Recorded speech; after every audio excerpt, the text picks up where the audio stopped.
Premier Boyz, yeah. Yo, me and my team is the best in the world. You and your team looking stressed in the world. Said me and my team is the best in the world. Then you and your team looking stressed in the world. Yo, me and my team getting caressed by curves, and you and your team getting arrested by the curb. Me my nigga, oh, he ain't do shit except the robbery, nigga. He gon' do 6. Come through, bitch, styled up with new kicks, payday flow ho, and I come with 2 chicks. Cause me and my team is the best in the world. Me and my team is the best in the world. Said me and my team is the best in the world. Best in the world, best in the world. Got a star on the sky, gentleman on the cup. And I know my team burns, we got sand in the cut. Ow. Premier Boyz.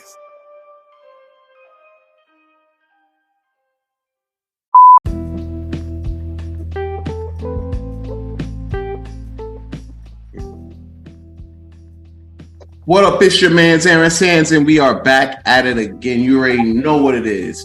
If it's Wednesday, it's the Premier Boyz podcast. Welcome back, welcome back, welcome back. It's your boy, the star Roddy Rod. Be in the building. What's good, Premier Boy fam? We here.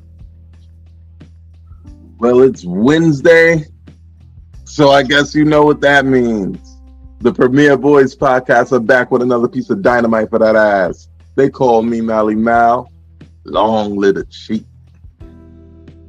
And you already know what it is. It's Premier Boyz podcast. And before we continue on, Ken, you already know is out. You know, health stuff is going on with him right now, but we wish him a speedy recovery. Hopefully he gets back, 100% and joins us as a 4-headed monster known as Premier Boyz podcast. But until then, I'm holding it down as the host. You know what I'm saying? We hosting out here, bringing up all the topics and talking about all the real shit going on out here. But before we get into all of that, fellas, how are you doing this week? Like, what's going on with y'all? Well, listen, man. Just a regular week, I guess. Here's Roddy. Huh? That's a good question. So it's just been a regular week for me, just a regular work and home and regular. Nothing special happened this week for me at all. Just a regular week. For me, this week has been just an interesting week of ups and downs. Not even so many downs, just I've experienced everything from really good joy and really good times. To the nervousness of talking about what's going on with me, to my family and everybody else, to the craziness of everything that happens around me on a daily basis. So I've experienced everything. It felt like a New York week, one of those weeks where it's hot one day, it snows the next day, it rains the next day, it's freaking brick ass the day after that, and then somehow it's 80 degrees the day after it was break. One of those type of weeks. That's how my week was. Ended off pretty decent. Well, I wish I could say my week ended off, on a high note, but it's been a lot of stress-inducing stuff going on, especially with the stuff I've been planning, trying to get things together and everything. It's been a rather tough week, but I've been hanging in there, working on myself first and foremost, and just working on my side projects and everything, trying to get them off the ground, and honestly, just trying to keep a positive attitude through the storm. Sometimes things always get misconstrued. Where some things could mean one thing but actually be another, and not trying to get deep into it because we got a whole lot of stuff we got to touch on. Sometimes you're going to come across a little bit of adversity, but if you know how to work around it and keep the negative noise out and keep bringing the positive energy and the positive forces in, I think people will be better off. But what do I know? I'm just a guy who works at Chick-fil-A. He's a Chick-fil-A. Are you closed on Sunday, like that one gospel song? Nah, bro. We open like these hoes' legs on a Sunday. That's That was a complete opposite way I wanted to go. We could have talked about Jesus. Now we're gonna say that for start time, but in the meantime, we're gonna get into it real quick, and we're gonna get into our topics. I'm starting off first. It's weird me starting off first because I'm used to the bro starting off his stuff off top first, then me. But fuck it, I'm gonna go first. Messing me up too. Like earlier when he was about to start, I was just like, it was a pause there. I ain't gonna hold you. It was a whole pause. Nah. Like we gonna start. We here. We gonna start up with Pack It Up, and this one might be a little bit old, just like the person I'm talking about. But fuck it, you know, I like rehashing things like day old pizza. So we gonna get into it. Joe Buttons, bring that ass here. So I got a lot to say about that dude because you know I heard he might like that shit. So in case you have been living under a rock, Michael B. Jordan, he got Creed 3 coming out in theaters now. Go check it out. I haven't, but I will soon. Apparently he was getting interviewed by one of his former classmates who now became a podcaster, radio host, things like that, L'Oreal. And apparently they went to the same school together back in Newark. And also apparently he was the corny kid. right. So he confronted her on the red carpet saying like, oh, because she was trying to big it up like, oh, we went to Chad Science and we worked together. I remember you. Oh my God. And then homie was like, yo, I was a corny kid, right? I'm like, no. And she tried to backtrack it, knowing damn well she said he was corny. Tried to backtrack it, talk about, oh no, you ain't corny. You not corny. I misspoke. Like, no, I was a corny kid. It's all good. I'm a corny kid. It's all right. What up? You know? Definitely threw some milk cartons at this nigga's head. Oh yeah, threw a whole orange at that nigga for handing out his headshot. Got an orange, like the kid from what's that thing? Scared Straight. Yeah, it made him peel that orange and shit, bro. Back in Chad Science. Now he got his star on the Walk of Fame, and apparently, according to her, he's not the corny kid anymore. You know. But even though they pulled up her old tapes on her podcast saying that dude was corny, but what else? You probably asked it, right? Sans, what does got to do with Joe Buttons? I'm glad you asked. Apparently Joe Buttons' old ass decided to get on his podcast and talk about how Michael B. Jordan was talking down to like black women. Even though L'Oreal is not black, you know, never claimed to be black. If you asked her if she was black, she'd be like, nope, she's something else. You know what I'm saying? But he's jumping out the window saying, oh, for you to sit there and talk down to a black woman and, you know, you're doing that at the most opportune time where you got the most eyes on you, that makes you corny. Keep in mind, he was saying this on his podcast while Melissa Ford was a guest on the show. Mm-hmm. So you already know he kind of had to sit there and save face. But my question to you guys is this: when did Joe Budden started caring about black women? No, for real. When did he start caring? Because it wasn't when he was dating them, because he usually date Latinas. He said it on his own. Like Shahiri wasn't black? She wasn't Dominican? Who? Shahiri, I think either Dominican or Puerto Rican. Those are both black, unless she don't claim it, but she's still black. She don't get away from it. Listen, if we were to ask them right now, would you claim black or Puerto Rican? 9 times out of 10, they claim Puerto Rican. They're not claiming black. You know what I'm saying? You got Haiti right next door to the DR. Dominicans do not claim black at all. You're 100% correct. You're 100% correct. You know what I'm saying? It's just weird because they black, bro. They colors darker than us. I just got word from our executive producer that she's mixed. But even then, if you had to choose between the two, you know what I'm saying? Bro, they're not claiming black because typically you go down to those islands, you're talking about those Latin islands, they never really claim black, even though if you dig back deep in their heritage, you know, they are. But it wouldn't be something that's claimed. My problem with this situation is this. Joe Budden is coming off hella corny for calling another man corny for standing up for himself. You know what I'm saying? Where was the corny vibes when you were sitting there, you know, smacking women in the face or sexually harassing women on your podcast? Isn't that how you lost your Cash App deal? Ooh, Lord. Sam's coming with receipts and fire. What happened? Sure what happened, bro? He didn't sign a copy of Pump It Up for you, bro? What happened? Nah, fuck. We ain't pumping shit up, bro. We ain't pumping that shit up. That shit corny now. It's 2023. All right? No love lost, bro.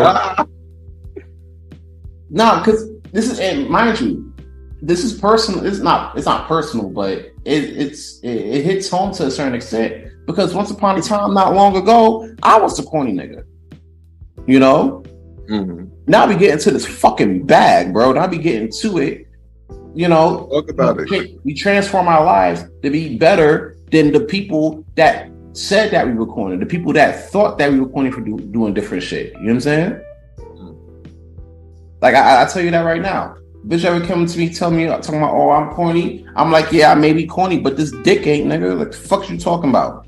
You know what I'm saying? So in short, yeah, Joe Budden, you definitely got to pack it up for that whack ass take, especially with your history dealing with black women. If anybody should be perceived as corny in those situations, it should be your ass. So yeah, Joe Budden, you need to pack it the fuck up. Get that shit the fuck up out of here, Joe. Listen, damn, Joe. I completely agree with your energy on this, bro. Like, before, oh wow. We're not gonna make it seem like Michael B. Jordan just came and pressed that woman on some whack shit. She tried to play herself when she spent all that time playing him. You don't get to play somebody and then choose how they treat you when you think they better than you. Exactly. Like that's my thing, and a lot of people don't take that shit into consideration, especially coming up where we came up from too. You know what I'm saying? Like we all went to the same high school. We knew what this shit is. Exactly. So people may think, "Oh, Ron, you're taking this personal." Well, I guess I'm taking it fucking personal. If you think that's crazy, unfucking subscribe because if you feel like you the type that could be like, "Oh, well, he shouldn't have came at her like that," or he was corny for doing that, bro, you could get packed the fuck up too. Kenna's gonna kick our ass for being so aggressive on this episode. Robin? That Kenna's gonna kick our ass for being so aggressive on this episode. Yeah, because we're usually more cordial than this. I get, this is what happens. Right. Ken don't pull up. Next thing you know, niggas go crazy. Like it's like World War III up there. Are we going crazy out here? What? Niggas going WWE3 out this bitch. Roddy, what you don't like this week? Man, I know I say this all the time, but I don't like the fact that these that the MCA employed all these damn cops in the station, and I assume they just standing there like, my nigga, y'all need to spread out. Like, I figure y'all did to protect crime, but why is 3 or 4 of y'all on the platform and nobody's on the mezzanine? Why you got like that? You got like 50 people running through the gate. I don't know. I thought the purpose was to freaking help with fear evading and crime. Like, somebody help me out with that. Here's my shit with that though. You know what I'm saying? You think about it like this. They getting rid of the booths in a lot of these stations and shit. So they replacing the niggas that's in the booth. They're like, nah, you're not gonna be in the booth no more. Get your ass up. Get off them dumplings. And they be sitting comfortable in there for 8 to 10 hours though. But yeah. Huh? I said they do be sitting comfortable in there for 8 to 10 hours. So yeah. Yo, facts. I shit you not. I got a quick story time. Story time with Aaron Sands, real quick. What we talking with Aaron Sands? All right, so real quick, I'm pulling up on a Taj, right? Yeah. It's one of those nights where I gotta catch my train before it leaves at 2 a.m. because if not, I'm stuck in the city till the morning, right? I pull up to the 23rd Street, go uptown and shit. I see a nigga in a train, and he's in the booth. Your man's is just knocked, bro. Phone in hand, head down. I'm like, bro, you wilding as hell. Fuck it, I'm hopping. So I hop. And I could understand, so I understand seeing the MTA saying, hey, y'all spending way too much time in them booths, y'all making way too much money, get up out these booths and walk up and down the platform for like a good 7-8 hours. You know what I'm saying? Bro, like them booths are so comfy, niggas could be getting head in there, you wouldn't even know. That's crazy. I believe it. I wish. Now I wish I would have ever got the job because it would have been me. Would have been me. Niggas would have been hopping their ass off. Yo, nah, that's crazy. Like, first of all, but they can't. But unless they have somebody else there, they're not supposed to leave the booth to do anything else until they relief come. Right. That's crazy. I'm opening that booth door, getting relief. What's up? Real nigga, what's up? Nah, you already seen like the conductors taking their side chicks to drive the trains and shit. So it's like, oh yeah, so they out here wilding. Facts. If you listen, if you got your side chick driving the D train, and I ain't talking about the one where you and your friends show up, but you know what I'm saying, like. If you got your shorty riding the D train and shit, Express Coney Island bound type shit, and then you put that shit on social media, can you imagine what going on in the booths? Fuck all that. Can you imagine what goes on in them little ass closets they be having? What about the fucking break room? Yo, they be getting down. Don't let nobody forget it. They be getting down right next to them homeless dead bodies. They be shoving in that closet too. Woo! I forgot about that. Right. Oh my God! What? Wait, hold on, because I was about to make an ass mouth joke. What are we talking about here? All right, so there was a report, right, from New York City Transit, especially like pre-pandemic, where there was a lot of niggas, right, especially a lot of homeless people. They would be, they'll sit there, they'd be in the train stations, they'd be living there, but they also be dying there too. But help don't come quick enough because you're in a train station. So what happened? What do you do?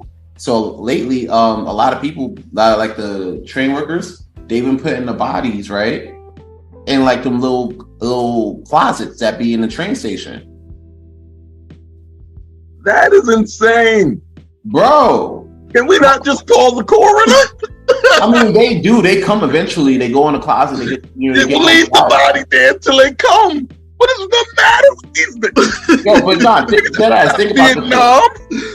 Nah, but yo, you can imagine how much people jump the train per freaking day. So hey, no, hey. I'm crying. You're not turning the train to a homeless burial ground. Call the coroner. Get the niggas out of there. Albert, you say call the coroner, right? Watch this. You a train worker, right? Mm-hmm. You in the last like 10 minutes of a double because something. Nah. For hear me out. Okay. You in the last 10 minutes of a double, right? You like, yo, I can't wait to get the hell up out of here. Link up with the fam, turn up with the bros, and then you see a homeless dude, right? You tap on him, and you like, hey, yo, man, you good? But he's not good. In fact, he went home to see the Lord. But you got 10 minutes. You got 10 minutes on your shift, and you know for a fact this shit might take you into like double overtime. You feel me? Actually, you gotta wait there and all that, right? What are you gonna do? Are you gonna call a coroner and wait like 45 to an hour for the nigga show up to sit there and get him up out of there? Or are you gonna stuff him in the body, clock out, and then go do your thing? Nigga, neither. He It does. gets 10 minutes till I clock out. I see a dead nigga, I'm gone. I'm gonna keep watching if I really don't care about the dead nigga that much. But I'm not going to take my time, take it upon myself to put an already dirty dead nigga on my shoulder or in any capacity in my body parts. Not even my hands, and lift this nigga up, possibly over my shoulder like cardwood, and put him in a fucking closet. Call the coroner. Tell a nigga on your way out, yo, I don't think that nigga good. And keep it going. They can't legally keep you beyond your hours anyway. Fuck them niggas. Call the coroner. We not putting dead bodies in the train stink already enough to come to find out. I smelled. I was on the train like the other day, not even the other day, yesterday. I remember a whiff flew through the train. God damn, there gotta be a homeless nigga. Now I'm thinking it gotta be a dead homeless nigga stashed because a nigga didn't want to do overtime. I ain't gonna hold y'all, and this is gonna be a hot take. I don't give a fuck. I look like you look you was out the door, man. Fuck that nigga's going in the closet. You out the door by the stairs. I promise you on everything. If I want to leave that bad, I'm leaving that nigga there. He waiting for the train. He nodded when I said something. He must have nodded after. I'm gone. You gonna be like, yo, that nigga was alive on my shit? Yes, nigga. There's protocols for all of this shit, bros. I said, hey, are you okay? He lurched a little bit. I didn't know it was a dead lurch. You heard a nigga go, and you was like, I bet. That's it. It's 10 minutes. I'm going home. Yo, I'm not even checking if the nigga's alive. That's how, if I'm really ready to go home. Because imagine, okay, Sans, your same example. Okay. You still got to spend time to pick up this dead nigga, find an appropriate closet. If we're doing this much, find a closet that's not already full of dead homeless niggas.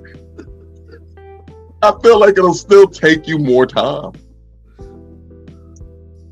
I ain't gonna hold you. It depends on what station it is, though. Cause nah, that ass. Cause if it's like Livonia or some shit, then yeah, I'm just gonna leave the nigga there. Cause niggas die in Brownsville all the time, B. It probably won't be no different. They gonna throw that nigga in the train yard and fucking shut. But if it's like somewhere like Atlantic Avenue, Barclays, or like 42nd and shit, bro, I'm calling for help. There's mad niggas at 42nd Street or Atlantic Avenue, Barclays, bro. If it's mad people around, of course I'm calling for help because I know I don't have to say, hey, I think that guy over there has a problem. I gotta go though. My kids. I don't even got kids. My kids. We out. But if I'm the nigga that's expected to do something about it, nothing will be done about it. Damn, son, the irresponsibility. Not at 10 minutes. I feel you though. Roddy, what you doing about this? This is your topic. What you doing about that? You leaving them or you calling? Or you put them in the closet? I'm acting like nothing happened. The next person going to clean that shit up, boy. Or the supervisor who's over me is going to take care of that. Right. Yeah. It's above it's above me. Apparently, shit. Nigga, that nigga's soul is above us now, nigga. That nigga in the shadow realm. I was gonna leave you there. That's crazy. Hey. But Chief, what do you think of these cops? Are they wasting it? What are they doing? Should they be spread out? Like, what do you think about that? Oh, I'm 50-50. Here's why I'm 50-50, right? It's because crazy niggas are on the train all the fucking time. Yeah, but they congregating to get on the platform in one area, like sometimes 3 to 4 of them. I figure they should spread out. I mean, you right, but at the same time, they trying to stay together just in case the crazy nigga get out. Like you get the crazy nigga off the train by yourself. Now you gotta wait till the backup come from all the way up the train. I don't know. I'm saying downstairs, right? I'm saying the reason they have their police presence is fucking terrible. because they're looking for hoppers. It's a $2. It's a $2 fare to hop in. They're not even attacking the hoppers though. At my station at They you was there for the hoppers. Yeah, I'm saying at my station, them niggas be opening the gate. They be standing there chatting. I've been seeing people hop and open that gate and everything. I ain't gonna hold you. I had somebody do that for me. Actually today, I was going. I left work, went to 33rd Street. I see these young kids. First of all, like nowadays, I don't look at young kids like young kids. I look at them like adults because they be doing adult shit. This little nigga hopped over the turnstile and hit that door. At least like 10 of us just walked through the door. It was dudes that I was about to swipe the card. That's the daily shit, bro. As soon as somebody hit that door, everybody running. Bro, I saw people that was literally about to swipe their shit, stop swiping their shit, and then going through the door. Them niggas probably have paper, not even limited, right? Yo, Sans, I hope you know that, like, I'm pretty sure if this ever comes up again, you've lost your right to plead the fifth. This nigga said, bro, I ain't gonna hold you. I got tickets out right now behind that shit. My son just gunned himself though. Listen, I got tickets on that shit right now. I dare nigga to sit there and come me to court. They gotta find me first. Alvin, what you got for Out of the Sky? So, Out of the Sky, I had two things I wanted to do, but I had to start with this just because of what yesterday was and how we gonna do it. So I'll start with this for yesterday, and I think this will be Out of the Sky. I'm not gonna say it yet because I had a whole thing that I prepped for it. Okay, so an artist by the name of Jermaine Williams once told us all that the greatest of all time died on March 9th. That's a fact. So this Out of the Sky 7 is a low-key, short little tribute to Biggie, and maybe just an expansion on some of his work and things like that. Because this is the guy that made me want to rap. Like, he's the first influence that hit my head and made me say, I love rap. Little story time. It was 1997. Now, I'm young. I'm 7 years old. I'm not paying attention to things like days and stuff. I don't got a schedule yet. People just send me to school. But I remember my dad, he went and got Life After Death. And he was bumping it. I mean, his favorite song is a song I can no longer listen to because it features R. Kelly. But man, some say the X make the sex spec. Come on, somebody finish it. Jacky love make you want to connect to the back. Yeah. Shivering, tongue delivering. Come on, Roddy. Chills off that spine, that ass is mine. There you go. We have an icon here, man. And I remember hearing it over and over. And I remember my dad had the tape. He didn't even have the CD. He had the tape. And every time we get in the car, we bumping it. Going Back to Cali was my favorite song to ride with. Ride right. I got a question after you, Valley. Going though. Going Back to Cali was my favorite song off that album to ride to because that bass is retarded for no reason. That shit way too West Coast. I like that shit. Chef's freaking kiss. You can say what you want about Stevie J and the things he does with his personal life, but that man behind the keys is on point. Yes, he is. That man different behind the keys. That's a fact. He earned every dollar he wasted. But that's even to this day. If I start a car ride and that song come on, I'm driving extra fast. Don't get me in a Charger or something like that. I'm hurting everybody. That is something. Yo, imagine sitting there playing that shit, right? And you on the West Coast already. Listen, I plan to play that when we go to Cali. We got to do a Cali trip one of these days. I plan to play it. I plan to play all. We with them with it. We gotta watch out our neighborhoods though. I'm learning there's a lot of different rules about me. Yeah, you gotta like watch out, right? For like, oh fuck. Watch out for Not even just the neighborhood, just on color shit in general. They color bang out there. They still neighborhood. They neighborhood and color bang. Nigga, how you gotta be? How your gang banging is alphabetized and put together by color and location. These niggas are organized out there.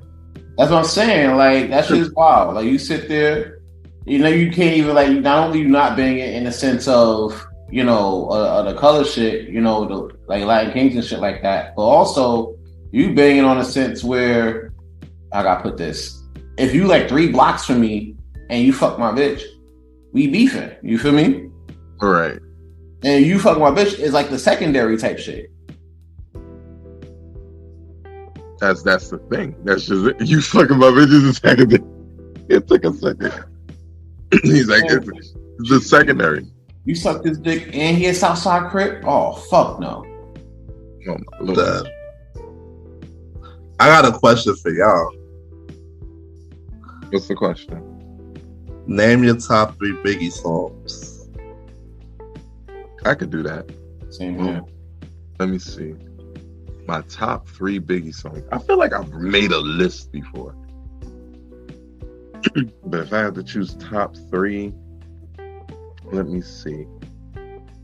Rest in peace, B.I.G. March 9th, never forget.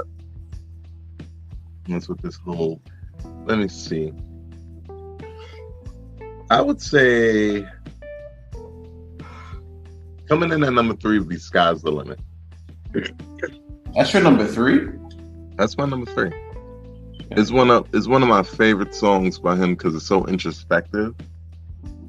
Like, it's like the song is like, it feels like the last song he wrote. Yeah. Like he's going through his life talking after realizing the master enterprise and I ain't have to be in school by 10. I then began to encounter with my counterparts on how to burn the block apart. He's talking about his life. And then he talks about how his life transitioned, right? Syringe sold separately, Frank the Deputy, quick to grab my Swiss and Wesson like my dick was missing to protect my position, my corner mile lair. While we out here say the hustler's prayer, if the game shakes me or breaks me, I hope it makes me a better man. Right? That was his kind of thing. That's why that song got me like because I'm really listening. You're listening because what people tend to forget when we talk about Biggie as this magnanimous person, his storytelling's on point though. No, not even the storytelling. We forget that he was a freaking like we're listening to a 19-year-old kid. 19, 20, 21, 22, 23. He died at 24. No, he died at 25. He only debuted at like 19. We're listening to like a kid grow up. Yeah. And that's why I like I will always come back to Sky's the Limit. Plus 112 on the hook. Never heard that. What's your number 3? Hold on. Let's go in order number 3. Because my mind is like, I don't want to skip a song. Like my mind is trying to get the right song. Roddy took me off guard. Let's go around. My number 3 would be Nobody Till Somebody Kills You. That's my number 3. That song is dead ass like my number 5. I don't know. Like for me, like first of all, it comes down to the beat. And it's like the beat gives me like hottest day of summer type vibes, high noon type shit. And then you gotta go to work. And you work out. You gotta go to work and you work for the fucking parks department on the hottest day of the year. All these kids. That's how that beat feels. Facts. Like it's good, but it's a lot. But it's fitting for the song and it's fitting for the song. And in hindsight, it's like shit. It's a fact. Because you look at not only just Biggie, but a lot of the rappers we lost between now and then, a lot of them, let's be real, we didn't really know a lot of their shit. But then when they die, they legends. They're, you know what I'm saying? Mm-hmm. Right about the shit. Nobody was. No, you're telling the facts. You're telling facts. There's still people that think that Juice WRLD and the XX Testacion is a legend to this day. And I respect their opinion on that. But Juice WRLD and XX Testacion are not legends. One of them we end up losing because he had drugs in the whip and he had to hide it, so he took all of those drugs, and that's unfortunate. One thing XXX Tentacion got known for was getting knocked the fuck out on stage and dissing Drake. Yeah. Now Drake is about to be on trial for actually freaking killing him. Like he got niggas up in there. Drake is always getting some shit, man, for being that music sexual, bro. He really is. Not that ass. He's earned his negative stripe. It's like he's always placed in the scene of the crime just because of who he is, boy. And his association to everybody. Yeah. But no, like let's not stray off. I wouldn't want to include them as legends, but it's true. You really nobody. Somebody kills you or you die. You feel me? So that shit seems a bit fitting, especially for Biggie's case too. It's kind of like hindsight. So I put that up there as my number 3. Roddy, what's yours?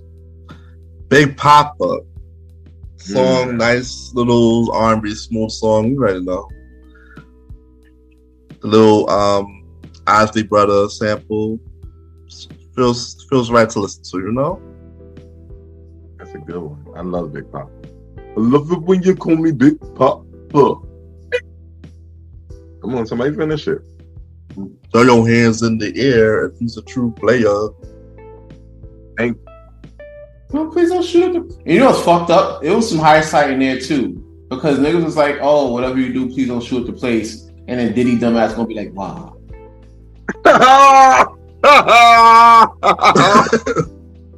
Yo, you're foolish. I never thought man, of that to this day, and now I can never listen to this song. Yo, this episode is damn explicit already. Go on though. It's like for real, like you really gonna ask why and then shoot up the place? Come on now. That can't be my top 3. Yo, niggas did not have babies that night. Shout out to Shine. But Yeah, we ain't forget, nigga. You doing better now though. well, thankfully, because it took him a minute. At least he end up like yeah, I'm not going there. He said, "Let me back down." Damn, you on one today. My number 2 favorite Biggie song. This one would actually have to be "Suicidal Thoughts." Oh, that's that first album. What were you saying? that's some deep shit though. I ain't gonna. That's deep. Yeah, I like Suicide Those too. Like, it's a song. Like, I like the songs that really like let you into the mentality. Because a lot of what I don't like about music is the inauthenticity of saying I'm this, I'm that, I'm this, I'm that, I'm this, I'm that, I'm this, I'm that, without letting you know that there's some effects to being this and that. There's a reason why everybody ain't saying this and that. It's because there's some effects. Now you got these punk people out here perpetrating like they are, messing up the code. This song right here shows you where somebody's mind state could get to when you thinking you're the worst person in the world, but you're doing whatever it takes to just survive a day. You understand what I'm saying? I'm not gonna hold you. Like, I could definitely 1,000% agree to that, especially dealing with my own personal struggles with those thoughts, and just trying to get through a day by day situation. You know what I'm saying? Just trying to make it to like the end of the night. You know what I'm saying? Right. So to go through it and then hear Biggie talk about what he's going through and shit like that, I'm like, damn, I can definitely see this. I can relate to that. You know what I'm saying? Because I'm going through it within myself. I'm going through that battle within myself. Right. I'm going through people with not liking me and shit like that, not fucking with me, even though they say they are. You know what I'm saying? Mm-hmm. So I can definitely relate to that. That's why I say it's a really deep track. Yeah, man. That's a deep one too, yo.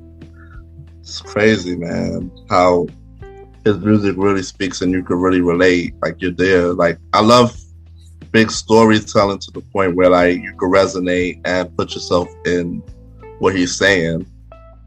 When it comes to that Life After Death album was a masterwork. Damn right. Felt like a movie. Yeah. My number two, if we're going on number twos, my number two would be Hypnotized. Biggie, can't you see? Sometimes the words can hypnotize me. Hypnotize. That's my shit. The beat for that fucking that Herb Alpert sample, fucking chef's kiss. Phenomenal. I forgot. Was that the Hitman who did that one? Yes, it was. That's Stevie J again. Stevie J, man. Same shit. Let me make sure I'm not lying. I'm gonna make sure I'm not lying, but Your boys fact check. But yeah, while the chief looks up that, I'm we're gonna discuss it inside real quick. Like the beat itself was infectious. When that shit dropped, this was especially after he died, like the month after he died. That's right. Like when Hypnotized played, I think they dropped that shit the day he had that drive-through where he drove through Best Side last. Yeah. They played Hypnotized and niggas went bonkers. That's true. But that goes back to the story I was trying to tell earlier. That was the first time I heard Biggie being played so loud. I fell in love with Biggie right then and there. And then my sister told me that was his funeral. I didn't know how to feel. Yeah, that's crazy because like you're like in your shoes, right? You're getting an idea of what you're hearing, and you're like, damn, this shit is crazy. You know what I'm saying? Mm-hmm. And then you hear that he died. Right. Immediately as I'm loving the song. It's tough. It's a tough situation. But yeah, like outside of that, Hypnotized, like that's when you got like I feel like that was like peak Biggie. It was definitely probably his best, like pure. No, that's juicy. Like if you talk about like flashy bars, if you talking about flashy get money bars, that was like the best of best at that time. Before that was the best at that time pre Big Pimpin'. Wow. Huh. That's dope, yo. Look, D-Dot actually produced Hypnotized. D-Dot, Diddy, and Amin Ra. Oh. I've actually met Amin Ra before. Bro, that shit. I'm telling you. Roddy, what's your number two? My number two was Get Money. Ooh. Get Money. Yeah, man. You messing with C's and Leo at the Alamo? Yeah, man. Like Get Money. I don't know, something about that song, the lyrics. It's just a good vibe, yo. Put it on. Know all the words, just vibing to it. Like, It's. I know it's a Junior Mafia track, but yo, sorry. Might as well be big. Basically, Big and Kim to me. Yeah. Just flowing on a great ass song, Even Kim bars was on point. Shit. And what's something I read about too is that he fucking wrote for Kim on her stuff. Yeah. He got reference tracks. It sounds weird as hell hearing him rap about his pussy. Yo, it's crazy because you can tell definitely like who was writing what, especially with her last shit. Between her last shit and then her first Junior Mafia shit. Mm-hmm. You know what I'm saying? LaBella Mafia and her hardcore shit is stark contrast, and you can tell it shows in terms of like everything. So, all right, Alvin, what's your number one? And the number one favorite Biggie song of mine. It's favorite or best? I might be fucking up. No, favorite. Okay. So my number one favorite Biggie song of all time. Okay, I've been doing this list correctly. My number one favorite Biggie song of all time. This is a tough one because I can dead ass put on both his all of his albums pretty much and just ride. Except Nasty Girl, because somebody's verse was weak as hell on that. I think it was Nelly's. You talking about the remix? Yeah, I'm gonna spring a leak. I'm gonna change the sheets. Gotta change. I don't announce that. Go on. I don't know. I like the original better than the remix. Because a lot of people they got on that song just say they got on the Biggie track. That is fact. That's a whole fact. That's not even a lie. That's why that whole duets album came about. Like, at that point, I feel like niggas was trying to just make money, just for the sake of making money. It was a cash grab. Yeah, it's like Pop 100%. Smoke, like the last Pop Smoke stuff. Yep. Shout out to Diddy for the cash grab. But favorite Biggie song?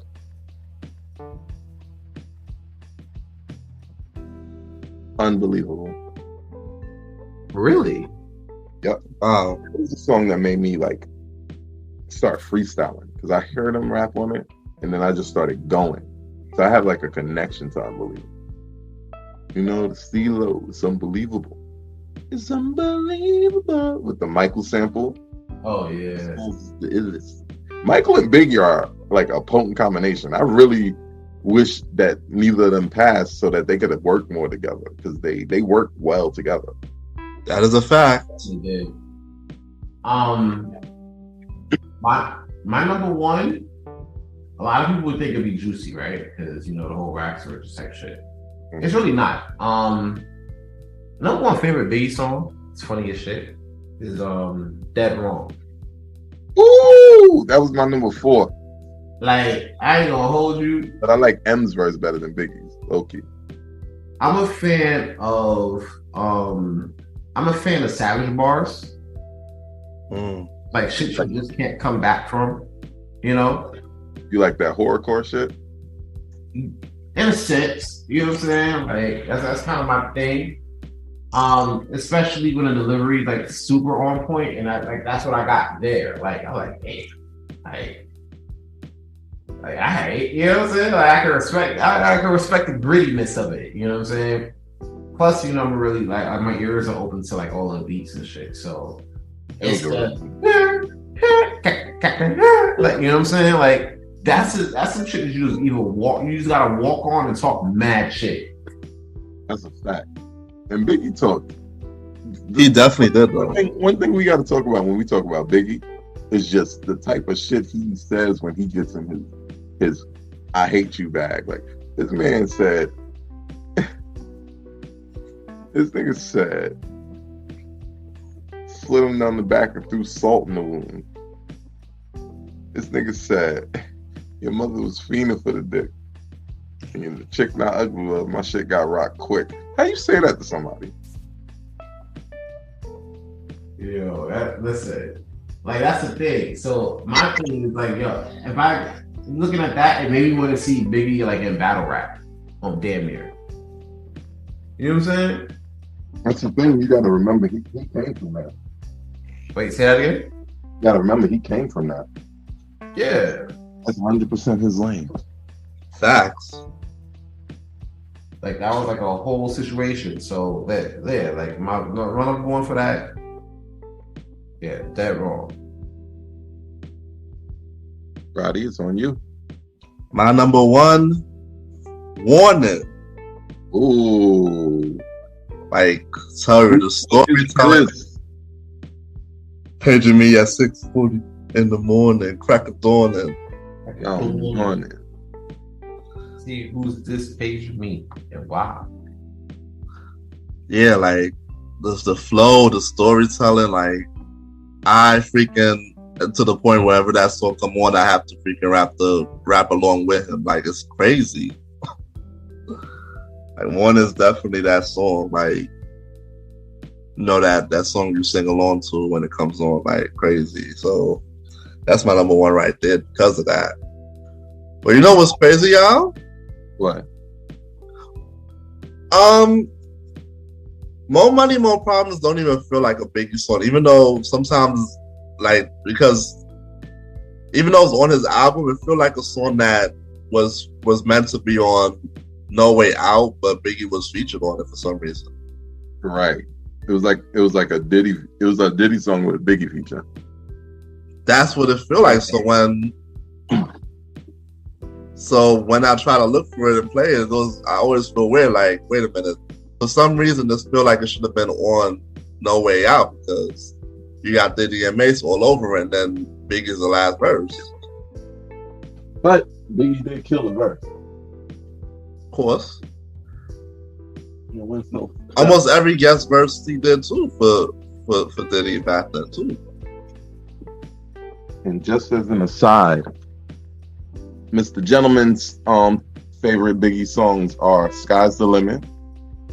So he got one with me, "Warning." He got one with you, Roddy, and the one different one he got is "One More Chance," which probably would have been my number 5. One More Chance would have got like an honorable mention, honestly, because as much dirt I did in my day, I always wanted one more chance. Stupid. You know what I'm saying? Like, come on, I was just fucking the rules. I was gonna get right back. Give me one more chance. A lot of times I didn't get the one more chance, but you know, be nice. Sure. One more chance had to be my number 5 or something. Like, yeah. And that right there is Out of the Sky. Unless you guys, I know you had the tribute for Biggie. I didn't know if you said you had 2. No. We're gonna leave it just at Biggie, greatest of all time, passed on March 9th. And we're gonna wrap it up, bring it back from the sky down to the planet. Let's get on to this premiere news, guys. All right, so we're going to get right into premiere news, and we getting right into it with the following topic. U.S. House of Representatives Committee approves bill giving Joe Biden full authority to ban Chinese social media app TikTok. Fellas, what's your thoughts? Whoa. Full authority to ban TikTok? Why? Why do we care? Why are we so mad at TikTok again? Can somebody elucidate that for me? Somebody put me on. What the fuck does another social media app? Why is this one the one that needs to be banned? All right, so I've done my research, right? Mm-hmm. And apparently there's a big reason why they're trying to get Joe Biden to wake up out of his slumber and ban TikTok. Basically, TikTok recently updated their new terms of service, and the shit they got up there is pretty crazy. It's as little as this, dropping cookies on your phone real quick. That way you can see other ads based off what you looked at on the app. So tracking your information, tracking your contacts log, tracking your location, even down to the keystrokes. Facebook and Google do half of that shit anyway. Right. Which is true. So, come on, somebody got to help me. Why are we singling out TikTok? Is it because the dancers will keep niggas there longer to watch the ads? What are we doing? Is it just because China has access to advertising information? Nigga, half our shit is made in China. They saying also that kids spend way too much time on this, so they want to limit to 30 minutes a day for the teens and stuff. I was reading up about that too. We have child preferences for that. Can we do something more important with our time, government? Nigga, we got more people. We got buildings. We got niggas losing their jobs in technology because they can't get in school, and y'all niggas is banning TikTok? Who didn't pay up? Now, here's my thing. Here's my thing with this. I could see them banning TikTok for like federal employees, like employees that literally work in DC, work in like House of Representatives and things like that. Mainly because when you're tracking all of this, you're getting tracked and everything like that, you don't want your information to fall into the wrong hands. And with the folks who work in the government, who work at high levels of government, I could understand the why. At least on on government devices. You know what I'm saying? Mm-hmm. Because we're not going to act like China isn't trying to be the biggest superpower in the world. You know what I'm saying? We're not going to act like that's not a thing while we're trying to discuss whether you identify as a potato or as a fucking onion. You feel me? While we trying to figure out who identifies as what, China's about, you know what I'm saying? China's close to becoming the next biggest superpower. You know what I'm saying? Hold on. Right. No, because here's the Rip, we went to school together. You mentioned that earlier, right? This is facts. Once they got over niggas fighting on Skonex, what did they do to the computers? Oh shit! I think I graduated by that time, bro. No, you was still there. Was I there, or was I like visiting? You was there. I don't remember that far back. They definitely took Solex off the site, though. They definitely. I don't remember that when far they back. started banning websites. Oh yeah. They didn't really start doing it. So if you think they could do that to our poor ass, hood ass Brooklyn school, do you not think they could do that? Do you not think they would already forcibly do that to government employees? They already had the good shit on they shit. They can't do shit. They lock them computers down. You can only do the thing you're supposed to do. That's it. We do not need to waste time banning TikTok because Chinese people may or may not hack us. They doing it anyway. 16-year-olds hack the Pentagon. All right? For fun. They weren't even trying. I need you to understand, if they doing it, they already doing it, or if they can't do it, or they're already doing it. Just those two things. I don't know. I mean, my thing is this, right? I can understand it in a governmental sense, but at the same time, for a lot of average everyday people, a lot of people make money on TikTok. You know what I'm saying? Especially in a situation where COVID's over, people stop getting those PPPs and shit like that. You know what I'm saying? So you gotta go back to work. You gotta eventually go back to work and get your money. You feel me? People are working online now and they're trying to push their products. What better location to put your products on than TikTok? You know? Whereas Extra E is a lot easier for you to go viral than it is on Facebook or IG or even Snapchat. You know? So I would say, I feel like if you're banning TikTok, you're kind of, I don't want to go off the rim and say you're banning free speech. You kind of are, honestly. And you definitely are. I thought this was America. Facts. You haven't told me one good reason, like one real valid reason why we have to spend time, why we have our lawmakers spending time on this. Because if that's the case, ban all social media. Let's go into fascism. Let's call it a day. Well, here's the thing. That would be a bit too extreme, but let's keep it a buck. We already know there's two different versions of TikTok.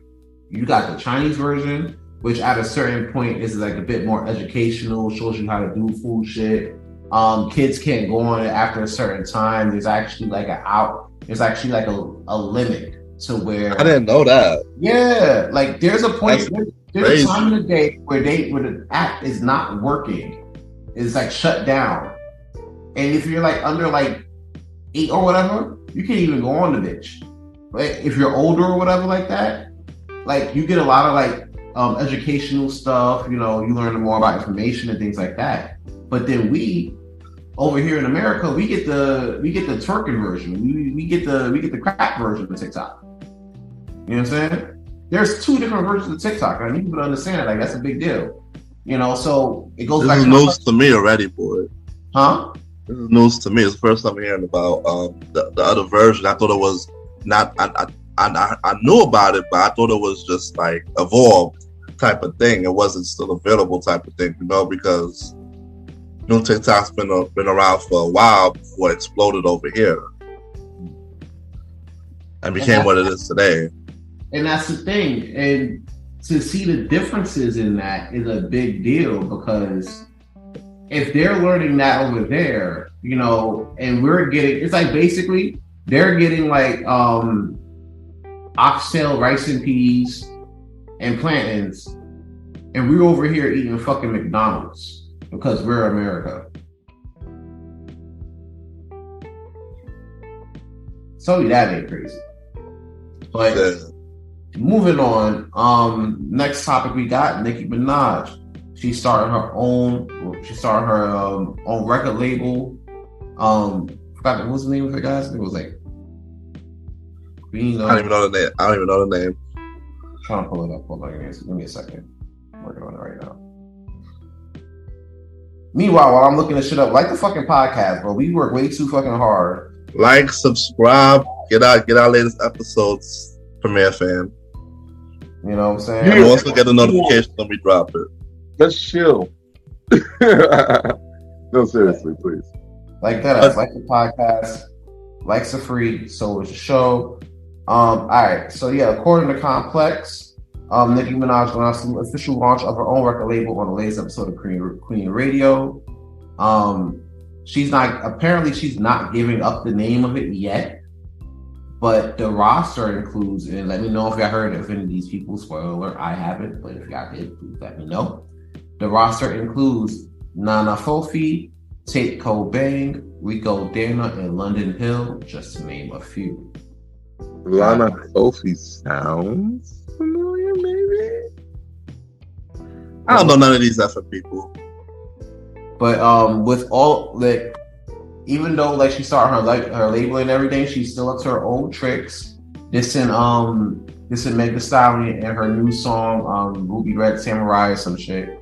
Apparently talk about how she don't fuck with horses since Christopher Reeve. You know what I'm saying? Wait, how do we wait? How do we know that's a diss? Like, bro, she don't fuck with horses since Christopher Meg Reeve. Thee Stallion is a stallion, but is that's just the whole connection? I feel like that's not even hard enough to be a diss. It's not. It's like a sneak. I get it. It's like a sneak diss, but like, is there more context? I mean, she has been performed. There's a couple things. I could go with context, and I also could go with history. Context would be, of course, the horse line.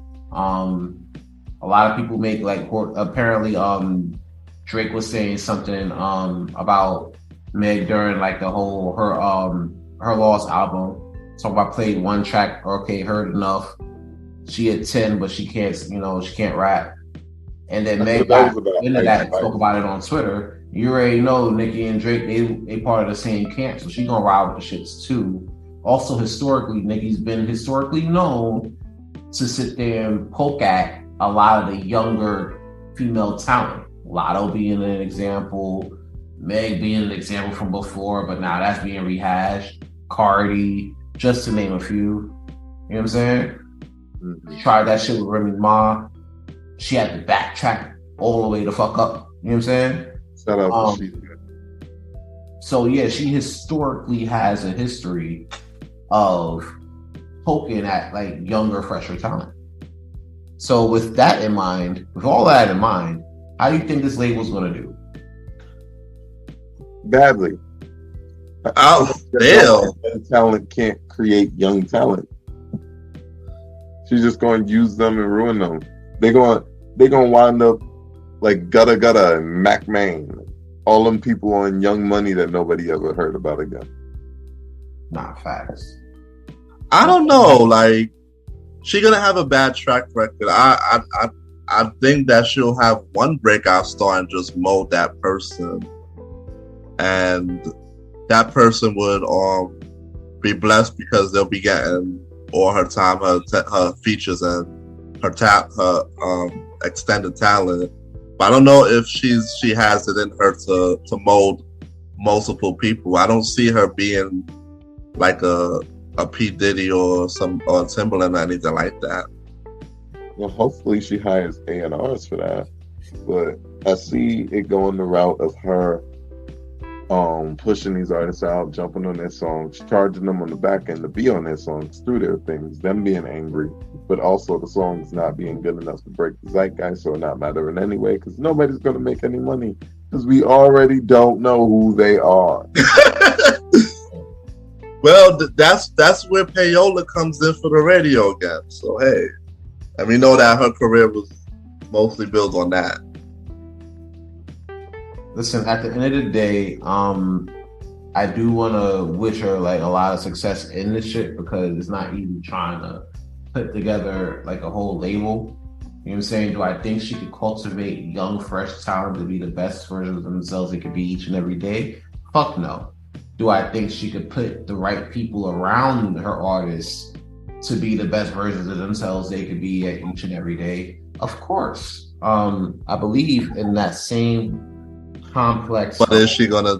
Who knows if she's gonna do that? Well, yeah, you can't do everything, so you need people. So go on. Yeah, like you can't. Like apparently there's a person that's working with her. Longtime friend of Conan in the Complex, a longtime friend of the lyricist Patty Lauren, also known as Patty Duke, will be A&R of Minaj's label, who also includes the people I mentioned earlier. Got it. Apparently she spoke on the diversity of her artists, saying, quote, "Don't think my label is just rap or black or anything. We got some other genres of music," unquote.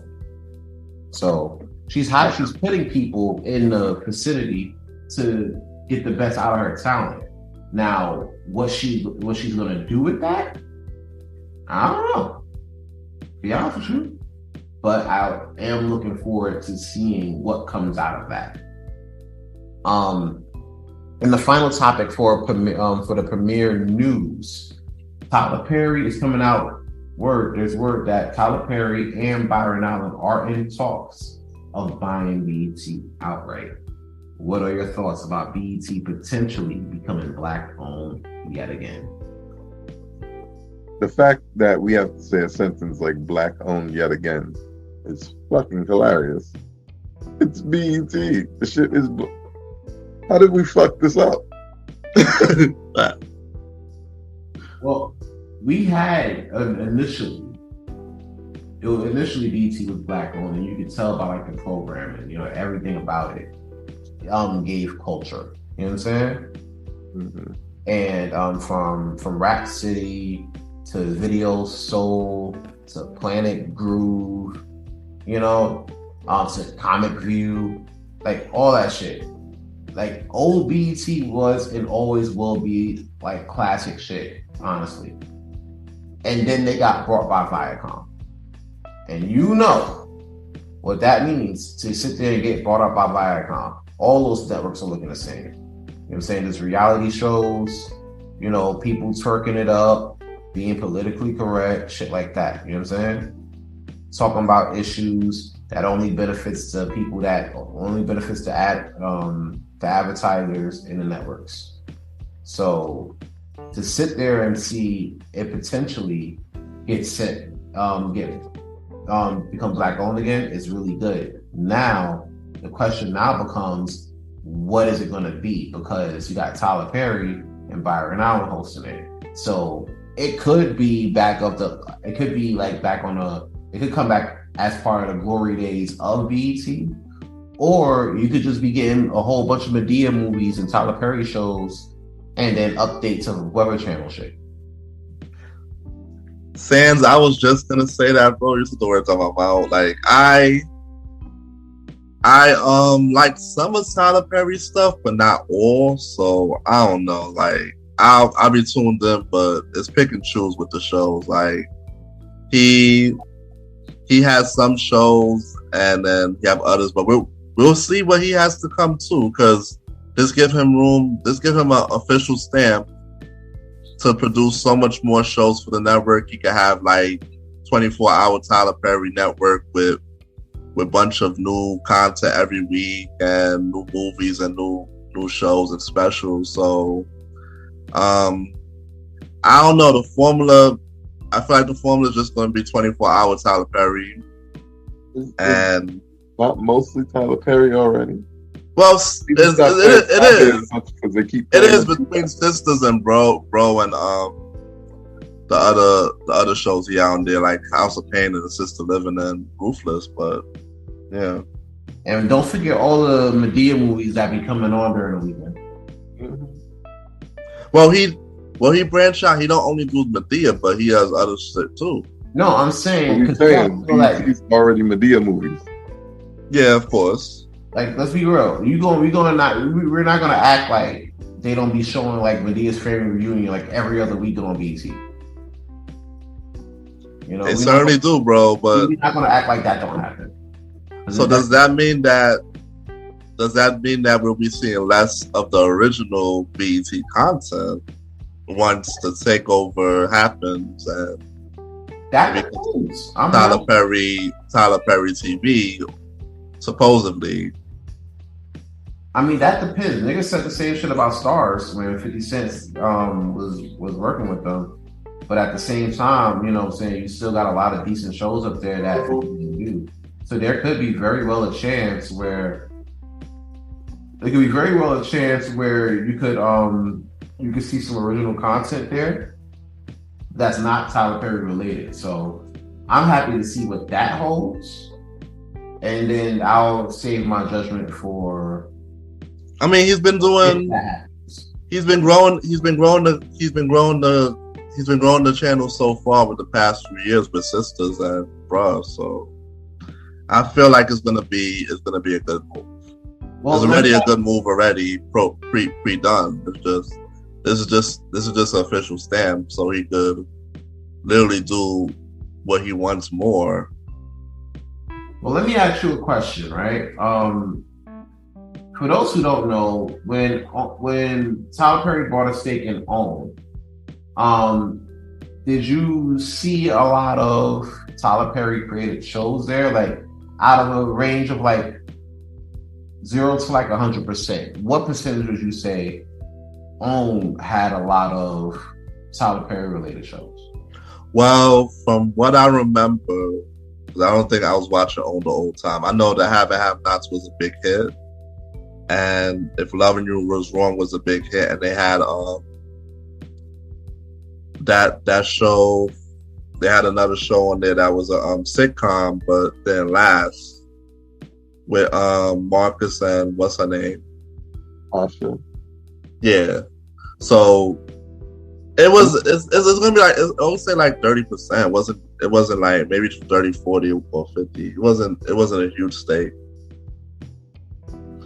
But the show got it was like a 40%. So I don't know. I just feel like I believe that they're gonna put something out there. At the end of the day, no matter if it's Tyler Perry shows or original new content, I still feel that. But I feel like with this being the announcement, they're basically giving him creative control over everything. So I don't really foresee the network. I'm saying he gave him the network, so I don't really foresee anything else other than Tyler Perry production going forward. Well, that remains to be seen. Keep in mind, this is still all like alleged. We're still waiting. Like, Viacom might be like, you know what? Nah, we not letting BET go. We're a conglomerate. Fuck out of here. You know what I'm saying? So, how you feel, Chief? I feel like it kind of won't. It might, but it won't. I don't see it changing too much of the programming on BET, other than maybe getting more original programming. Because other than Tyler Perry shows, BET has been reruns for years. Has no destination viewing. I don't know why it got like that. We used to have shit to watch on BET, boy. That is facts. Yeah. Like, that's what I was saying. Like, people used to come home and rush home to catch 106. Right. You know what I'm saying? Like, that was part of the culture. 106. What was it? It was. I remember the Squad. It was Rap City, 106, and then Planet Groove. Oh yeah, we had a whole lineup for it. And then Donnie, who was it? Donnie Simpson was on the late shit before Concrete hit. Like that was a shit. Like BC had shows that made people watch the network all fucking day. You feel me? Right. So you stay home from school. You're staying from school. You're watching BC, boy. That's really it. If you're not watching like local shit. So my thing is this: are they going to get back to that? Time will remain, but I think it'll definitely. I don't know. I don't foresee it. I foresee a whole different formula with Tyler Perry taking over the stamp of it. that remains to be seen. But we'll see how it goes, I guess. Yeah. You can only predict, you know? We'll see. All right, so getting that right there, we're gonna cut that short. Right, that right there was Premiere News, and like I said before, if you're enjoying what you're hearing right now, before we get into the main event, stop what you're doing, like the podcast, check out the other shows, the Mr. General Lifestyle Podcast, King Talk with Aaron Sands, the brand new Star Time Podcast with Roddy Rod, The Bridge with Long Live the Chief, Tribal Chief Malimal, coming soon. Make sure you check out all of that, all of those shows. Like the podcast, of course, check out Premier Boyz Podcast. Like and share with everybody you know. And with that, we are getting into the main event. The main event. Main event topic time. We talk. You already know what it is. You see the thumbnail. You see the title, you already know what it is. We talking about Chris Rock and his new special, Selective Outrage. And man, he was trying to talk some shit. Mainly he was talking about everybody, as you know, everybody was waiting for him to talk for his piece, to talk about the Will Smith situation. You know what I'm saying? Netflix had it on live. They had a whole situation where, you know, they had like a pregame, the show, the postgame. Chris Rock was in LA, did the show, kind of killed it, but he definitely touched on that Will Smith shit, which was I would say the highlight of the evening. Fellas, what's your thoughts? Talking. We talked about it like earlier today. I was like, okay, let me check it out, because I heard mixed reviews. I hate seeing stuff on Twitter because I feel like every time something happens with somebody, all of a sudden now, oh, he was never funny. Chris Rock is funny as hell. Nah, facts. Niggas laugh at Chris Rock. Here's how much niggas laugh at Chris Rock. This special we watched, Chris Rock went to Baltimore, aka hometown of Jada Pinkett Smith, and made her own people laugh at jokes about her and her husband. And not even veiled jokes. Those were mean jokes. Those were when he got to his little part, he was mad. You understand what I'm saying? Yeah. And they lapped it up and paid to fucking be there. We're not gonna talk like he's not funny. We're gonna talk about exactly what he talked about, selective fucking outrage. People like to fake like they're mad about stuff instead of just kind of see a balanced overall view of what's going on. Damn, Roddy, what you got? Man, he went the fuck in on Jada, Will, the MJ, the R. Kelly joke went over the head of a lot of people. Like, come on, you can't compare Michael and R. Kelly, bro. Come on, son. That shit really got a lot of people offended. Even Michael Jackson's nephew, TJ, was like, keep my uncle's name out your fucking mouth. It took me back to what the fuck happened at the Oscars Part 2. I'm like, damn, Chris at it again. That's what I'm saying. People just need to let these two men hash it out. Like the whole thing with Snoop, Joe, the whole Jay-Z and Beyonce going off for a few minutes, and he's saying he don't want a mad rapper mad at him. Oh, yeah. At the end of it, just to make people know that he's just talking light about them, because it's freedom of speech, but he gotta watch what the hell he say. Come on. The whole Emancipation joke with the movie. You want just for him to get whipped? Wait. Yeah. The Meghan Markle stuff. Come on. I don't know why he said that, because Meghan Markle's over here trying to sue freaking South Park for what they did to her. See, and that right there is the problem.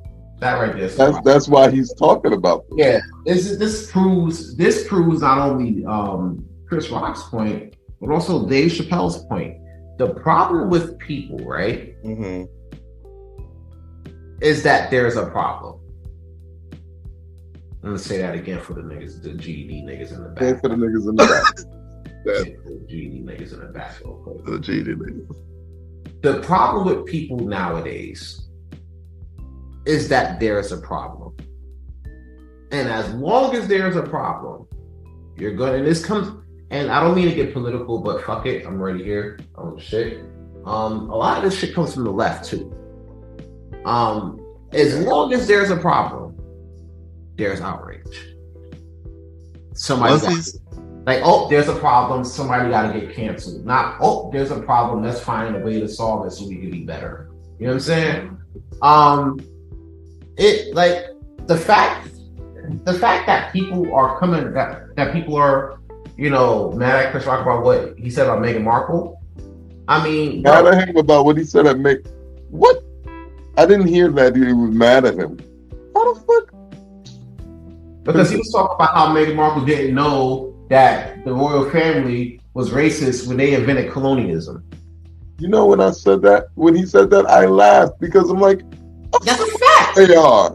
That's a fact. They took everything from Africa, and then now you're over there crying racism. I'm like, bro, they're practically like the Babe Ruth of that shit.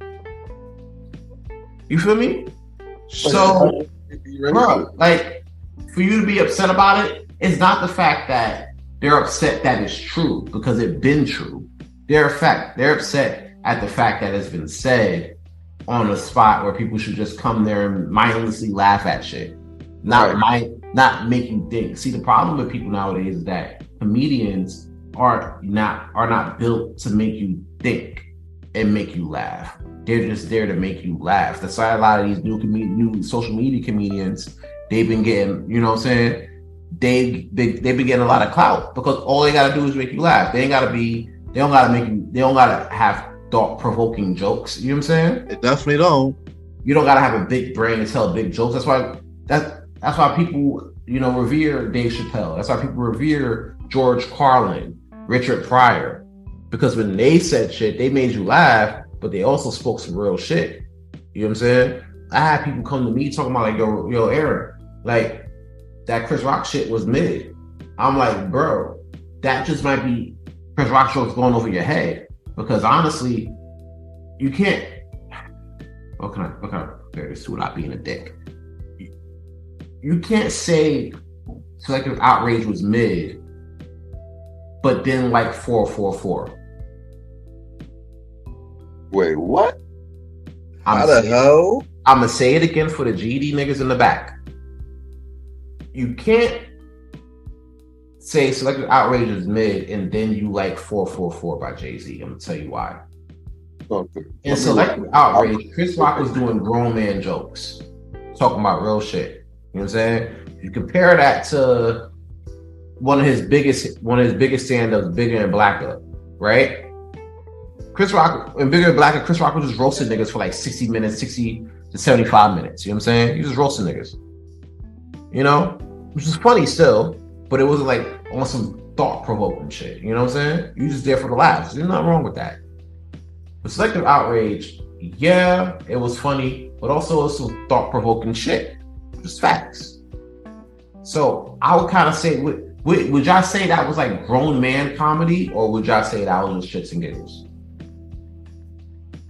I feel like it was grown man comedy. Like, it was like, was it his best stand-up ever? No. No. Not at all. I think that would have to go to the one he did in Johannesburg or Never Scared. But you talking about that the 3 City tour shit. Yeah. That was cool.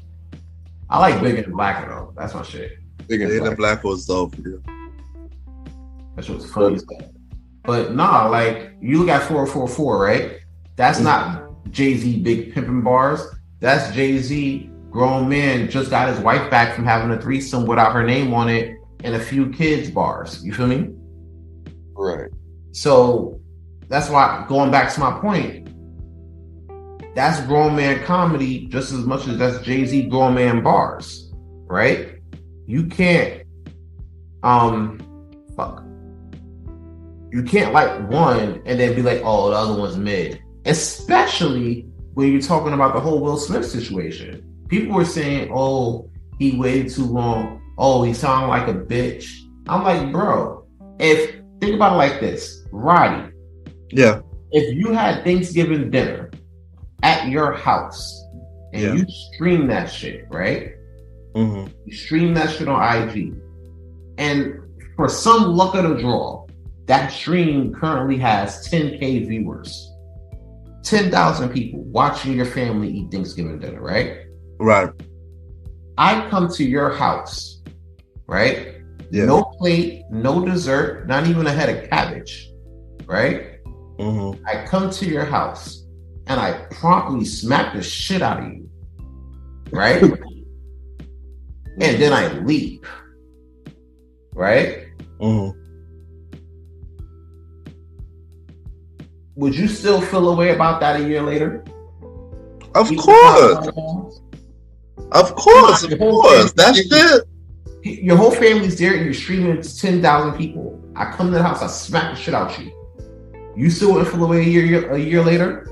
That's pure embarrassment, my boy. Yeah, of course. He has every right to feel like this a year later. That's why he said, Suge Smith. And I laughed at that when he said that. Because here it is. Like, my thing is this.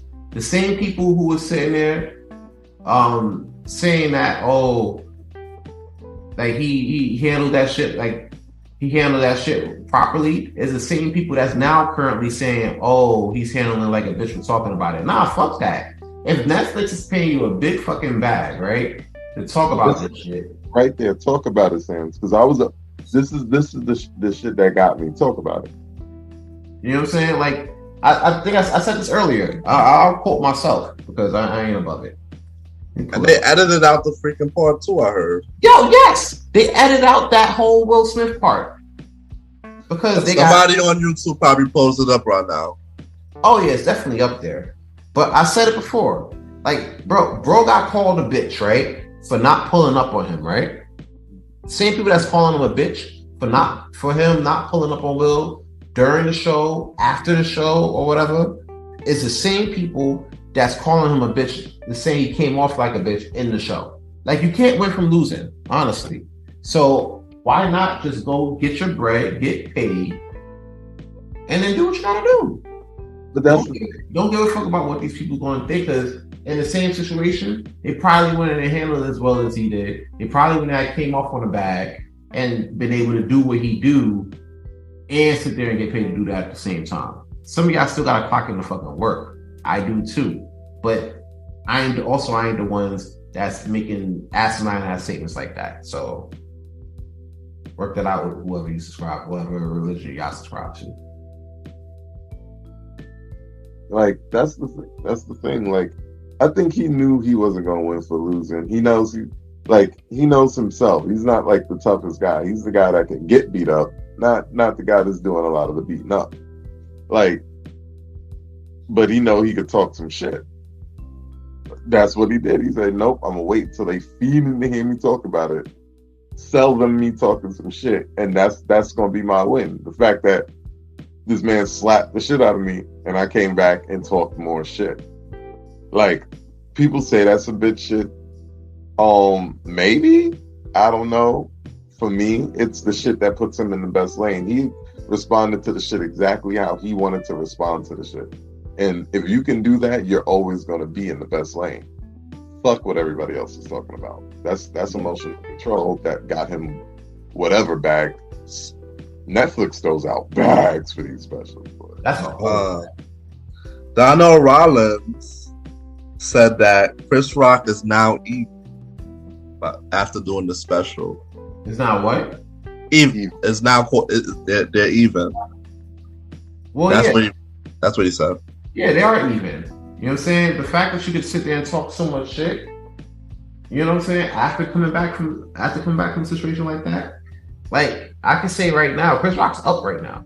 He's more up than Will Smith right now. Because Will Smith spent the whole year trying to rehash his image and do all those things. And the one thing that he needs to do to rehash his image, he has not done yet. And what's that? Leave that bald-headed hoe alone, bro. Get them kids, leave that bald-headed hoe alone. Oh, damn my it, God. boy. Did not. Everybody's saying it. They're married. Oh, God damn. Oh, my God. Bro, everybody's saying it. Sans, no. Because remember the last time? See, this is why Ken can't take the days off, right? Because we always wild out too much. Remember the last time we did this, and the ramifications. We had that bald guy that lost his case. Oh yeah, Remember? that fucking loser. I know that. You remember what happened? I'm not even gonna mention his name. We not. But you remember Not what happened? important. I remember him though. Yeah. I think he currently owns us, right? Yeah, no. But, Yeah, apparently he's like the secret owner of the Premier Boyz podcast and shit. Hey, as long as we get the views, that's all that matters to me, boy. but damn. But talk your shit. Nah, yo, like that's the one thing. He tried to do a whole bunch of other shit. He got interviewed after his shorty cheated on him. You know what I'm saying? He had to sit there. He had to sit there and watch his daughter talking about, oh, mom's not happy. We need you, Tupac. Tupac been dead for over 40 years. You know what I'm saying? But your daughter's sitting there writing letters and melodies to heaven for this nigga. You feel me? Like, nah. Everybody The disrespect, my boy. Everybody out here calling No, that shit's over the line. I would have. Ooh, nah. I would put my daughter behind that shit, bro. You Right, ain't gonna- that's there, boy. No. That woman would have been away from my kids from behind that. You know what I'm saying? Like she's your chick sitting there pulling out cameras in front of you, talking about, oh, this is why we need to do therapy. This is why we need to do table talk, and you begging her not to put the camera in your face because you have an image to uphold, which you do, honestly. You know what I'm saying? You sitting there lashing out at everybody. You bleeding on people who ain't hurt you. Bleeding on people who ain't cut you. And the one person who's been cutting you and been hurting you the whole time, you still with to this day. He hasn't learned a goddamn thing. That's why he's still a bitch. Chris Rock wasn't lying. The fuck? Listen, the thing is, and I said this even when it happens, I don't agree with the action, but I understand the motivation. That nigga been in the game for 25 years. He is trying his best. That marriage is holding on by a really, really bent up paperclip. And that paperclip is Will Smith's dignity. If he ever realizes that his dignity looks like a fucked up paperclip and fixes himself, that marriage is through. Bro, how do you throw a 40th birthday party, right? Or a 35th birthday party for your shorty? You spend the whole year planning it. You pull out all the stops. And think about it. It's not like a birthday party like we would plan. You know what I'm saying? We don't got like that type of money. But you have that. Say you have that type of money, right? And you throw this party. And she looks at you. And she says, nah, it's all right. No, and that's iffy too. But she didn't do that. She told him it was a great display of his ego. Oh, I'm sorry. That's even worse. Okay. Copy. So she made it. She used that to make a critical, negative judgment on his behavior, even though his behavior was just out of desiring to adorn his wife.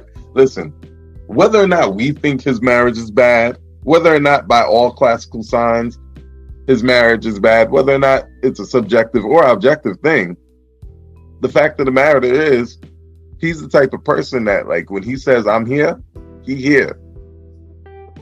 I have learned from therapy that may not be the healthiest thing all the time, but I can appreciate the steadfastness. Yeah, I mean, granted, I'm not saying, here's the thing, I'm not saying in any way you shouldn't stand up for your wife. You know what I'm saying? I stand up for my shorty every single chance I get. I'll smack a little kid for her. You know what I'm saying?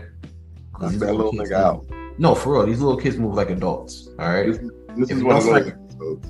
if you don't smack the shit out of a kid, they will shoot you. So, No. y'all from, we from New York, we know. That is a fact. Don't smack the shit out of a little kid, they will spin the block and shoot you. So, you gotta put the hammer down on these little niggas first. But yeah, I'll smack a little kid for my shoulder. You feel me? I don't give a fuck. You know what I'm saying? But I'm doing that in a sense where my girl's returning that energy for me. I don't believe that, Morpheus over here is going to return that for Will. And before that, Will back, boy. Oh, by the way, before the alopecia police comes in and she got alopecia. Bro, do your research. How many people die from alopecia? Oh, I Holiday. She didn't have that man back. Huh? She didn't have that man back. She had what? No, I'm saying they didn't have that man back. Well, so her alopecia went away and came back? Did they go to the store? Like, what the fuck? No, he said she didn't have that man's back. Oh, yeah, she didn't. She definitely didn't have that man's back. Oh, no. At all. You know what I'm saying? Like, that shit was ass. Crazy boy. So, yeah, Chris Rock was absolutely 100% right in clapping back in the way he did. That shit, here's a callback, that shit was not corny at all. It wasn't. That shit was self-defense. That's why Donald Rollins said they're even now. Yeah, they good. Like, after this, we should... Nobody talk about it. Yeah, nobody talk about it. Nobody go through the book, you know what I'm saying? Nobody come back and lash out. I read an article in People where Will Smith's camp came out in response to the special, saying that was a disgraceful way to proceed. Also, Smith's camp. We can't do that, Will Smith's camp. Damn, bro. Shut the fuck up, Will Smith's camp. Let it rock. Let the world turn on Chris Rock himself, because nobody likes to see people stand too high up for themselves. And y'all, that'll balance y'all out. Y'all saying something will put y'all back in the negative. I promise you. Both of y'all look bad. So a year later, after this slap that we talked about, for like a month after that, it turns out shit was bad for all black people. Damn it. One of the biggest stories in 2022. Yeah. And that's the thing. So, and it goes to say, like, we can't go in these spaces and then do nigga shit. But also, Chris Rock mentioned Drink Champs, and they didn't say that he was being a bitch. They never admitted. So Drink Champs got a shout out just from the freaking Netflix special, and they was happy about that. And more people going to stream Drink Champs. And let's be real. Will Smith ain't pulled up to no damn Drink Champs and smacking the shit out of DJ Effin. Or Nori. Or damn sure ain't Nori. The fuck? Them niggas big enough, they'll beat his ass in there and then pour Henny on him. What's all right? And then clap it up afterwards. Talking about, hey! That is a fact. So, any last final thoughts on this topic before we raise up out of here? One thing I want to say is, kudos to Chris Rock for handling how he's going to handle it. Niggas still going to think you a bitch because you ain't beat him up. Niggas going to think you bullying women. Like, people are finding the most outlandish shit to say about Chris Rock. After like 30 years of Chris Rock just being around, not doing shit to nobody, now he's a stalker. Now he's this. Now he's a coward. And maybe he do got a little thing for Jada. I don't know. But the nigga has done nothing but make offhanded jokes for 20 years. It's been a long time. All of this is for what? It didn't set us back, because I don't believe things set you back. Things just happen. But it didn't make, nobody came out of it looking good.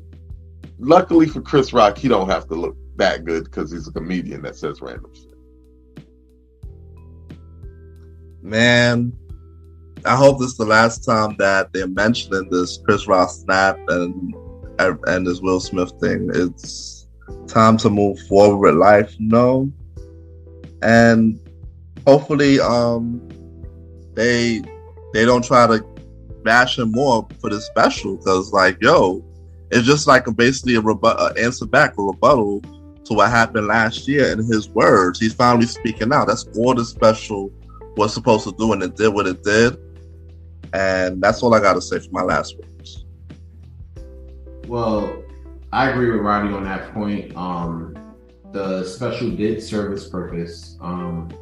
At the end of the day, did it look bad for all parties involved? Yes, because Will Smith will resurrect his career.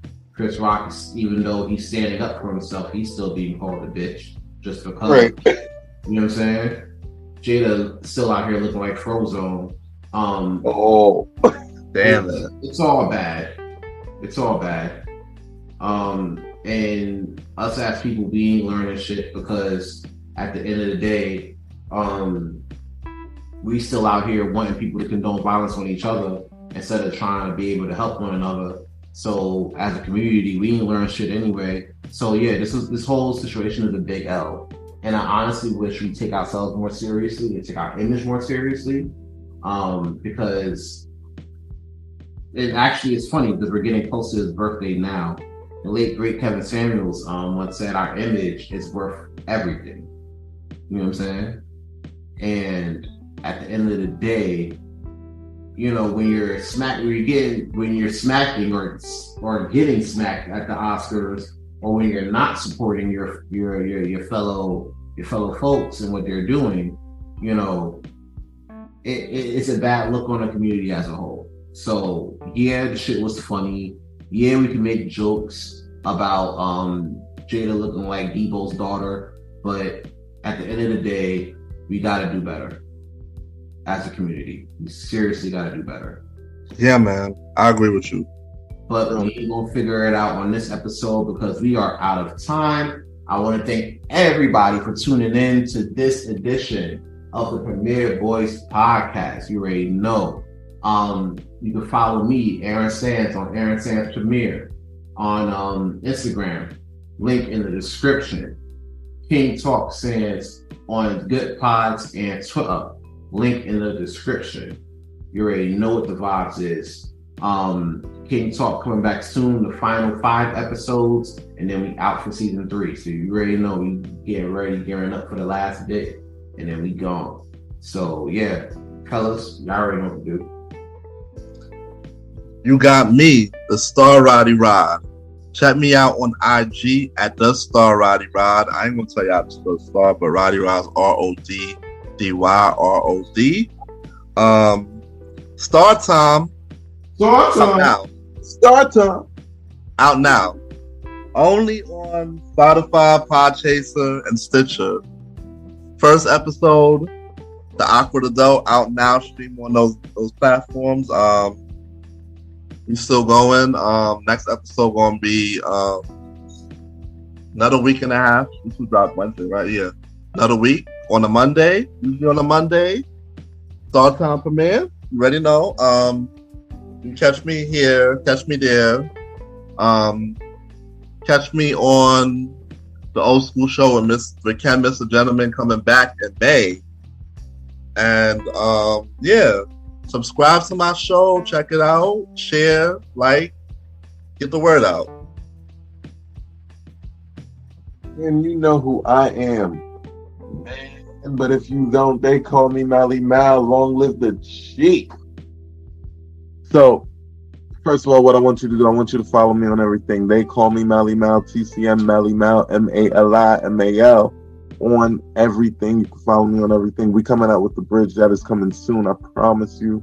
Hold on. We try to make it a different experience. I want to make it something special. So just hold on for me real quick, right? Hold on. Got a lot of stuff going on, but we coming.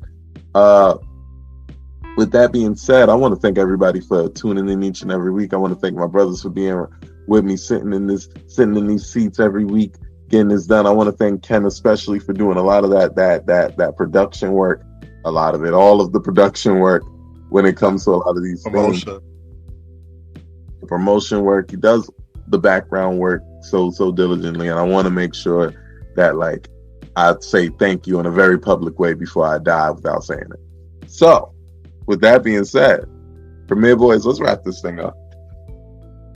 Alright, and also, because he's not here doesn't mean we don't push his shit either. You already know Ken Gentleman out here. You can follow him on Ken, aka Mr. That's KenMrGentleman on Twitter and Instagram. You already know what the vibes is. Mr. Gentleman Lifestyle Podcast. All seasons available now on all streaming platforms. I don't think he's on Spotify at the moment. I hope you can correct me while I'm doing this.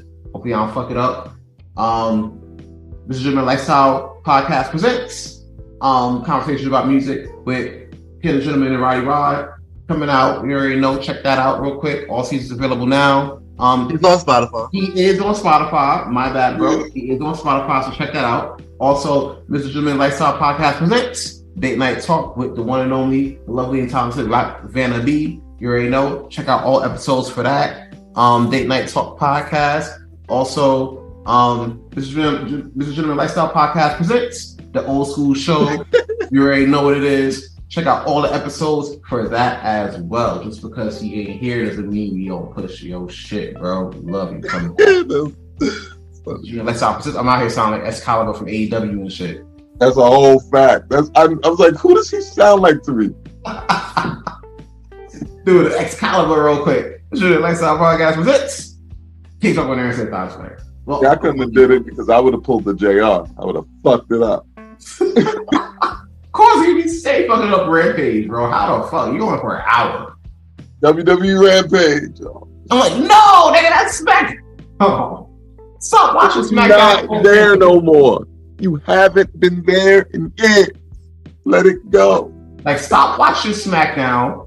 Last episode of SmackDown before you take Rampage. All right, fuck around and get it confused. It's your man's Aaron Sands. We out here. Also, Roddy Rod. Mr. Gentleman Lifestyle Podcast comes back on April 1st. April Fools. And it's your boy. Long live the chief. They call me Malimal. Somebody sign off for Ken. And this is Ken the Gentleman. Follow. Yeah. Also, make sure you check out Mr. Gentleman Lifestyle Podcast returning April 1st. You already know what it is. But until then, we up out of here. Check us next week. Also, check out our question of the day on Instagram. Your favorite Biggie song. Let us know. We'll talk about it in the chat. But until then, we will see y'all next week. Out.